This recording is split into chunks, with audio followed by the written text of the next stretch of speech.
Hattie Cross inherited the cabin on the same afternoon the electric company sent the disconnection notice. Not by design. The timing was the timing. The way the timing of things was simply the timing and carried no meaning beyond itself. But the two pieces of paper, arriving in the same afternoon, had a quality of compression that Hattie sat with at her kitchen table in the way she sat with things that required sitting with rather than immediate action. The disconnection notice was from the electric company and said what disconnection notices said, that the account was overdue by an amount that Hattie knew was overdue, and that she had been managing the overdue quality of for 3 months in the specific way of someone who understood the sequence of these notices and knew that this one was the second, and that the third came before the disconnection itself, and that she therefore had more time than the notice's language suggested, though not much more. She was 63 years old. She had been a widow for 2 years, since Raymond's heart attack on a Sunday morning in June that had arrived without warning and taken him in the time it took her to walk from the kitchen to the living room with his coffee. Raymond had been a good man and a careful man about most things, and an insufficiently careful man about one thing, which was the life insurance policy that he had allowed to lapse 18 months before his death, during a period when the premium had increased and the budget had been tight, and the decision to let it lapse had seemed temporary in the way that temporary decisions seemed when you made them, and permanent in the way that such decisions became when the circumstance you had not planned for arrived. She had managed. The word manage covered a range of realities, and in Hattie's case, it covered the reality of a woman who had worked as a school librarian for 22 years, and whose pension was modest, and whose house was rented, and whose adult son lived 2 states away with a young family and a financial situation that was his own, and that she had no intention of adding to. She had managed. She managed the disconnection notice into the second drawer, where she kept things that required action, but not immediate action, and picked up the other envelope. It was from a law office in a town called Creel, which was 3 hours southwest of where she was sitting, in the hill country. The letter inside was brief and professional, and informed her that her mother's older sister, Dorothy Mae Pickett, had died at the age of 89 and had left her estate to Hattie as the only surviving family member whose whereabouts had been traceable. The estate consisted of a cabin property on Gristmill Road outside Creel, along with whatever the cabin contained. There were no other assets. The property taxes were current through the end of the year. The attorney's name was Marcus Webb, and she was invited to contact him at her earliest convenience. She read it twice. She had met Dorothy Mae 3 times, once at a family gathering when Hattie was 6, once at her own mother's funeral when Hattie was 28, and once, unexpectedly, at a gas station on the edge of a town she had been passing through when Hattie was 41, and Dorothy Mae had been sitting in an old pickup at the pump next to hers, and had recognized her, and had gotten out and embraced her with the specific warmth of a woman for whom family was family, regardless of the years between encounters. Dorothy Mae had given her a phone number at that gas station encounter, and had said she should call sometime. Hattie had written the number in her address book and had carried the intention to call for 22 years without the call happening, in the way that intentions were carried alongside the ordinary weight of daily life until the carrying became its own kind of memorial to the original intention. She put the letter down on the table. She thought about Dorothy May at the gas station, the warmth of the embrace, and the phone number, and the 22 years. She picked up the phone and called Marcus Webb. Marcus Webb had the measured telephone manner of a small-town attorney who had handled enough estates to understand that the people he called were receiving news that required him to be clear and to be kind, and to be clear about being kind rather than performing kindness. He told her the cabin had been Dorothy May's for 37 years. He said Dorothy May had lived there alone for the last 20 of those years, following the death of her husband Earl, who had been a stonemason and who had built significant portions of the cabin's interior structure himself during the years they had lived there together. He said the cabin was sound in ways that sometimes surprised people, given its age, the soundness being partly the original construction and partly the specific care that Dorothy May had applied to its maintenance until her health had made maintenance difficult. He said there was something in the cabin he believed she should see before she made any decisions about the property. She asked what? He said he would rather she saw it than he described it, because description and seeing were different things, and this was a case where seeing was the appropriate first step. She asked if the cabin was livable. There was a brief pause of the kind that contained information.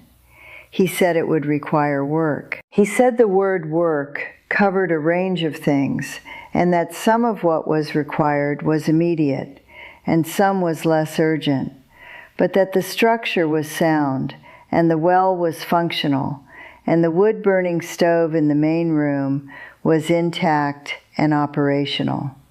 She asked when she could come. He said whenever she was ready. She said she would drive down on Saturday. She put the phone down and looked at the letter and the disconnection notice side by side on the kitchen table. She thought for a moment.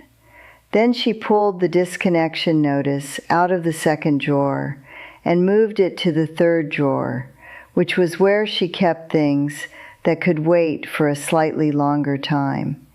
And she began to think about Saturday. The drive to Creel was 3 hours through landscape that became progressively more itself as she drove southwest, the flatland giving way to the beginning of the hill country, the road beginning to curve rather than run straight, the trees becoming denser and the sky appearing in a different proportion to the land than it had on the flatlands. She found Marcus Webb's office on the main street of Creel, a town of 2,200 people, with the specific quality of small hill country towns, unhurried and self-contained, and possessed of the particular dignity of places that had been what they were for long enough that they had stopped feeling the need to be anything else. Marcus was approximately 60, solid and gray-haired, with the kind of face that had been weathered by decades of being present for people in difficult moments, and had arrived at an expression that was both serious and genuinely warm. He gave her the key and drew a map on a piece of paper, because the road to the cabin was not on the GPS reliably, and the map was more useful. He said the thing in the cabin was in the fireplace. He said she would see it when she looked at the fireplace properly, and that properly meant looking at the back wall of the firebox rather than the opening. She asked what she was looking for. He said she would know it when she saw it. He said Dorothy May had known it was there for the last 15 years of her life, and had known what it meant, and had done what she intended to do with the knowledge, which was to leave it for Hattie. She drove the 8 miles to Grist Mill Road. The cabin was at the end of a track that left the road at a cedar post and climbed gently for a 1/4 mile through cedar and live oak to a clearing where the cabin sat, with the specific quality of a building that had been placed in a landscape by someone who understood the landscape and had chosen the placement for reasons of light and wind and the specific orientation that gave the south-facing porch the morning sun and the afternoon shade. She sat in the car for a moment and looked at it. It was small by most measures and large by others, the others being the measures of someone who had been living in a rented apartment that had been feeling smaller with each passing month and that had a disconnection notice in the third drawer. The cabin was a single story with a covered porch and a stone chimney on the east end and a metal roof that had the specific dark patina of a roof that had been properly maintained and that was not silver new but not rust red either. She went in. The interior was Dorothy May in the way that the interiors of people who had lived alone in a place for 20 years were that person. The specific arrangement of things that reflected the logic of one person's daily life over 2 decades without the compromises of shared habitation. Everything was in the place that one person had decided was right for it and had kept it in for long enough that right had become simply where things were. The furniture was old and solid and had been made by hands rather than factories in at least 2 cases, the table and the rocking chair on the porch side of the main room. The bookshelves were full. The kitchen area was organized with the efficiency of someone who had cooked alone and had arranged the kitchen for one person working alone rather than for the appearance of a kitchen. The fireplace was on the east wall, the chimney she had seen from outside. It was a substantial fireplace, the kind built by someone who understood that a fireplace in hill country was not decorative but functional, and who had built it accordingly. The firebox was wide and deep, the back wall of the firebox the same stone as the chimney exterior, fitted with the same quality of craftsmanship. She crouched in front of the fireplace and looked at the back wall. She looked at it the way Marcus had said, properly, which meant with the full attention rather than the glance that a familiar object received. The stone of the back wall was the same stone as the rest of the fireplace, except in one section, approximately 2 feet wide and 18 inches high, in the lower center of the back wall, where the stone was different. Not dramatically different, not obviously different from a standing position. From the crouch, looking directly at the back wall, in the morning light coming through the east window, the difference was visible. The stone in that section was fitted differently. The same type of stone, the same gray limestone of the hill country, but fitted with a precision that was different from the surrounding stonework. Not less precise, more precise. The joins were tighter, and the surfaces were more carefully matched, and the overall quality of the fitting was the quality of someone who was fitting stone with a specific intention, rather than the intention of building a fireplace back wall. She put her hand against the section. The stone was cold and solid. She pressed, and nothing moved. She looked more carefully at the joins. At the lower right corner of the section, there was a join that was wider than the others, not by much, perhaps 1/4 of an inch more, but consistent across the full length of the right side of the section, as though the section had been fitted to open rather than to remain permanently fixed. She went to the kitchen and looked in the drawers until she found a flathead screwdriver, which was in the second drawer, where tools of the kitchen useful variety were kept. She brought it back to the fireplace. She worked the screwdriver into the wider join on the right side. The section moved, not dramatically, a fraction of an inch inward, and then, when she applied lateral pressure, it swung on a pivot point at the left side, rotating inward to reveal a space behind it in the thickness of the fireplace's back wall and the chimney structure. The space was approximately the size of a large safe. The walls were the same stone, the same quality of construction, dry in the way of a sealed space, and the space was not empty. She sat back on her heels and looked. There were 3 things in the space. The first was a metal box of the document storage variety, the kind with a latch rather than a lock, approximately the size that would hold 200 or 300 pages of documents. The metal had the dark quality of age, but was not rusted through.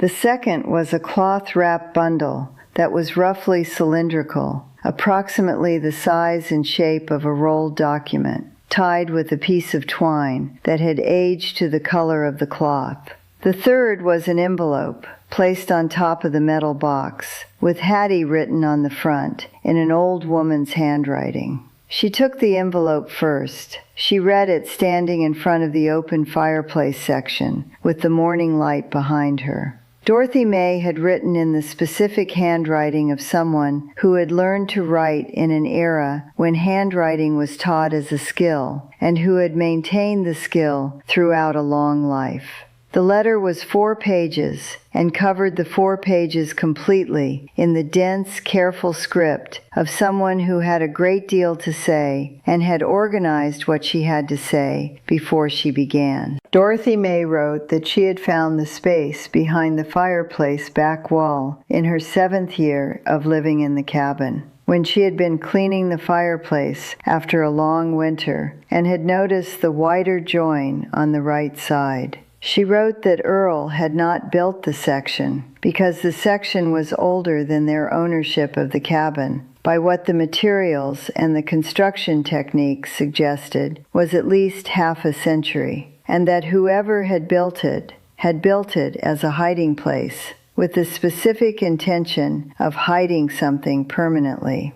She wrote that the metal box contained documents. She described the documents as property records, survey maps, and correspondence relating to the land on which the cabin sat and the surrounding land, going back to the original settlement of the area in the mid-19th century. She wrote that she had spent 3 years trying to understand what the documents said, and had eventually engaged a land historian from the university at her own expense, who had spent 6 months with the documents and had produced a report that was also in the metal box.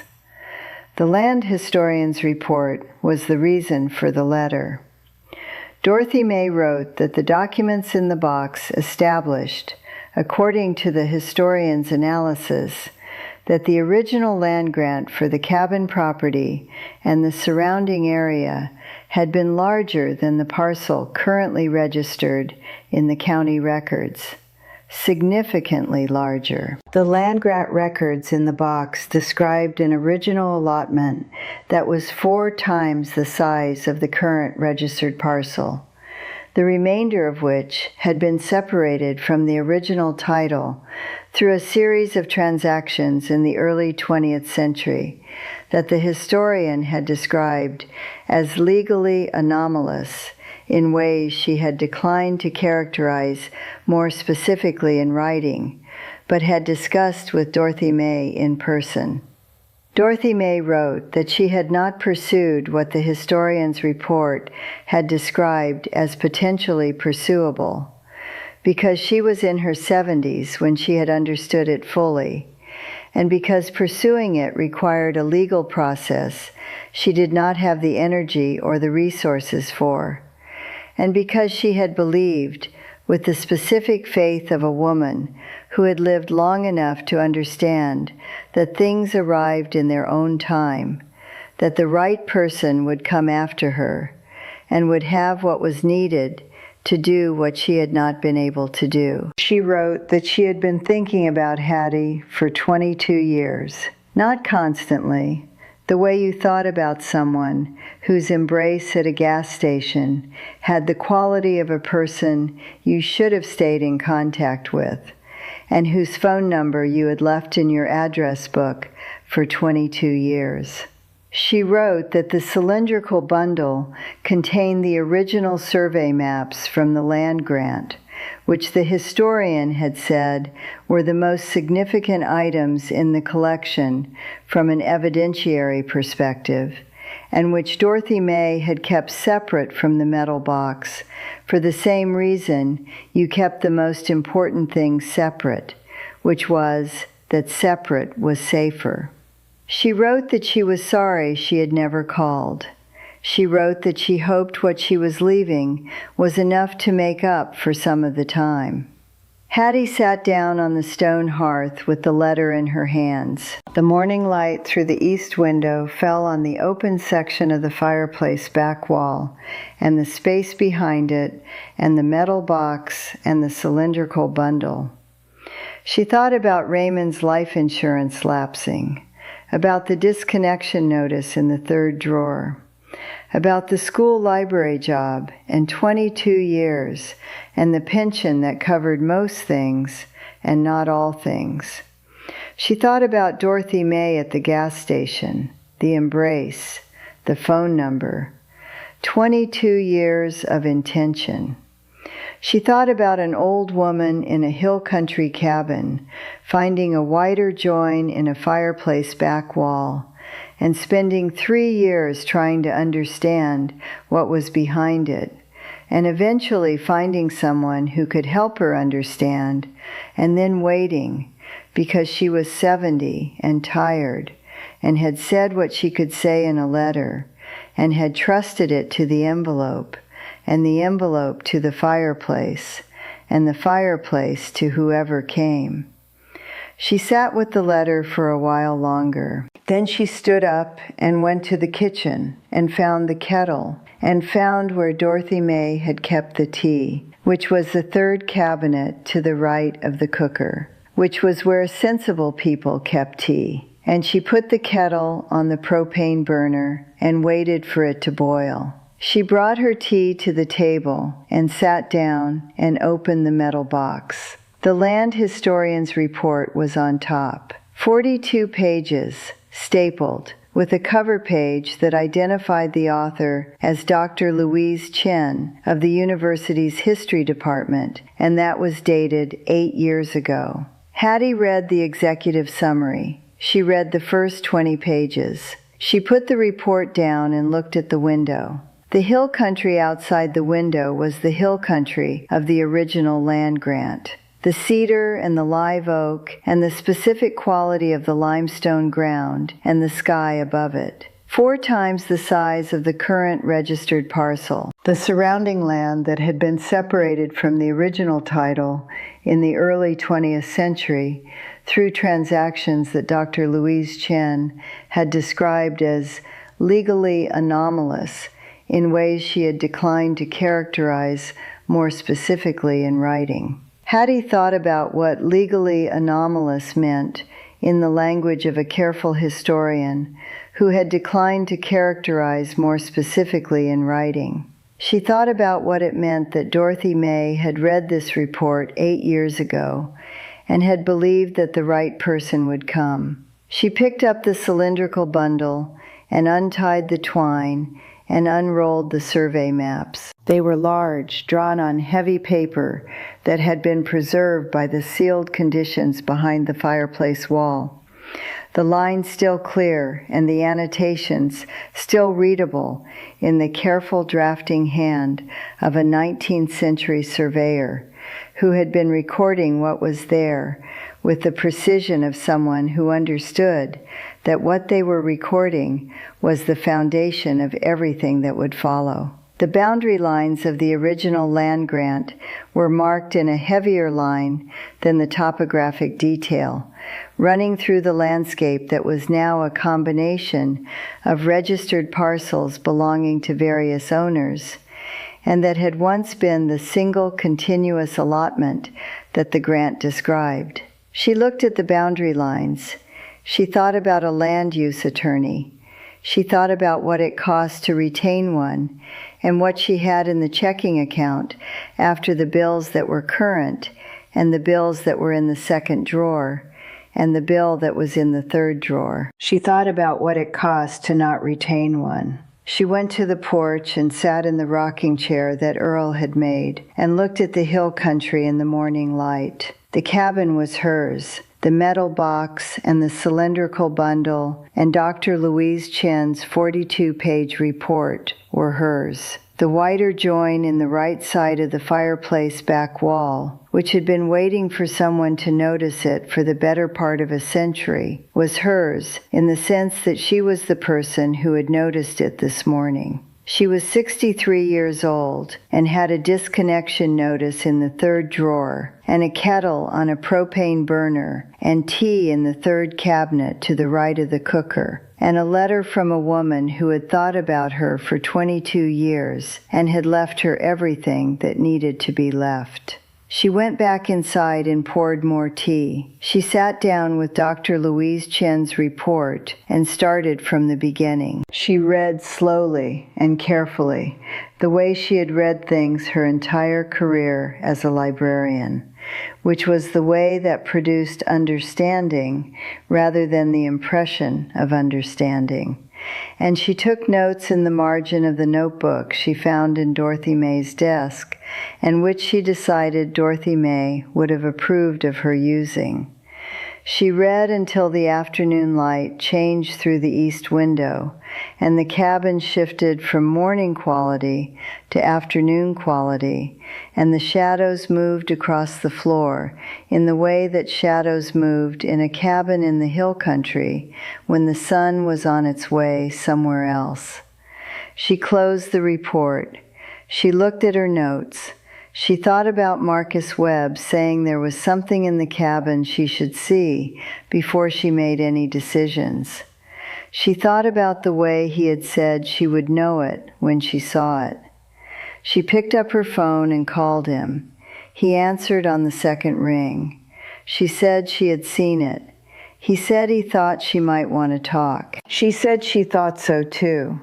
She said she had read the historian's report and had questions that required someone who understood land law rather than land history. He said he had a colleague. She said she thought he might. He said the colleague's name was Frances Obie and that she practiced land and property law and had handled a case with similar characteristics 3 years ago and had the specific experience that the situation seemed to require. Ruth asked if Frances Obie was in Creole. Marcus said she was in the city, but that she came down to Creole regularly and could be reached by phone in the meantime. Hattie said she would like Frances Obie's number. Marcus gave it to her. She wrote it in Dorothy May's notebook below her notes on the land historian's report, in the margin space she had left for things that needed to be followed up. She looked at the fireplace. The section was still open, the space still visible, the metal box still on the table beside the survey maps. She thought about Dorothy May finding the whiter join and not telling anyone for 3 years, and then finding the historian, and then reading the report, and then writing the letter, and putting it in the envelope, and leaving it in the space, and closing the section back, and living for 8 more years with the knowledge and the patience of someone who had done what she could do and had trusted the rest to time. 8 years. Hattie had been a librarian for 22 of them. She understood something about the patience that knowledge required. She picked up the phone and called Frances Obie. Frances answered on the 4th ring with the slightly distracted manner of someone who had been in the middle of something. Hattie said her name and said Marcus Webb had given her the number and said she had a land title question that was possibly more than a question. Frances said she was listening.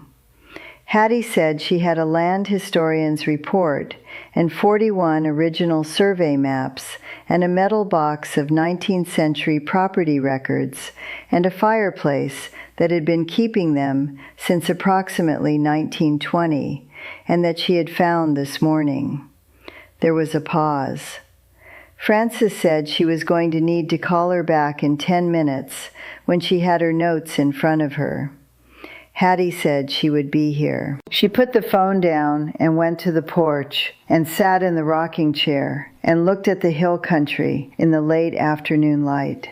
The cedar and the live oak, the sky above the hills, the land that had been what it had been before anyone had recorded it, and that had been recorded in the mid-19th century by a surveyor who had done his job correctly and whose maps had ended up behind a fireplace wall and had been waiting there for the right person to find them. She was the right person. She had not known she was the right person until this morning. She sat in the chair that Earl had made and waited for Frances Obie to call back. The hill country was quiet around her, in the way of late afternoons, in places that had their own rhythm and were not in a hurry about it. She was not in a hurry either. She had been managing for 2 years. From now on, she intended to do something more than manage. She was not yet certain what that looked like. She was certain it started here. Frances Obie called back in 8 minutes. Hattie picked up the phone.